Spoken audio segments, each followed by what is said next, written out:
রাজ্য জুড়ে সোমবার থেকে শুরু হলো 3 দিনব্যাপী জনকল্যাণ শিবির। এই শিবিরের কর্মসূচির অঙ্গ হিসেবে ফালাকাটা পুরসভার কমিউনিটি হল এবং জটেশ্বর উচ্চ বিদ্যালয়ে আয়োজিত শিবিরে প্রথম দিন থেকেই সাধারণ মানুষের ভিড় ছিল চোখে পড়ার মতো।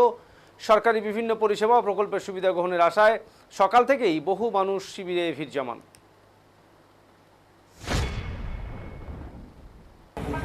ঠিক আছে বলো না। এদিন শিবির পরিদর্শনে উপস্থিত ছিলেন রাজ্যের মন্ত্রী দীপক বর্মন, ফালাকাটার বিডিও আদ্রিতা সমাদ্দার সহ প্রশাসনের অন্যান্য আধিকারিকরা। শিবিরের মাধ্যমে আরও বেশি সংখ্যক মানুষের কাছে সরকারি পরিষেবা পৌঁছে দেওয়ার লক্ষ্য নেওয়া হয়েছে বলে প্রশাসন সূত্রে দাবি। একটু ধরে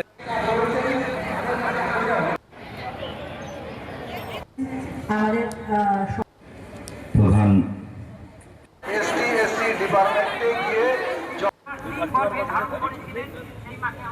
পশ্চিমবঙ্গ সরকারের পক্ষ থেকে যে 3 দিনব্যাপী জনকল্যাণ শিবির, তারই ফালাকাটা ব্লকের একটি শিবির আমাদের এই জটেশ্বর উচ্চ বিদ্যালয়ের মাঠে হচ্ছে। প্রথম দিনই তো উপচে পড়া ভিড়। নিশ্চয়ই মানুষের জন্য যে পরিষেবাগুলো আছে সেগুলো জানার জন্য, এবং একটা বড় অংশের মানুষ দীর্ঘদিন যাবৎ বঞ্চনার শিকার, তারা বঞ্চিত হয়ে আছেন, তারাও এই শিবিরে ভিড় করেছেন।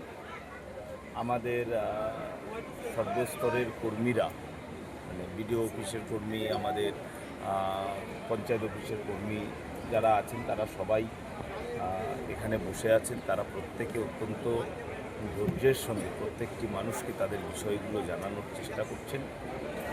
সাধারণ মানুষকেও আপনাদের পক্ষ থেকে মাধ্যমে আমি জানাবো, আপনারাও ধৈর্য ধরুন, প্রত্যেকে তার জিজ্ঞাসা করতে।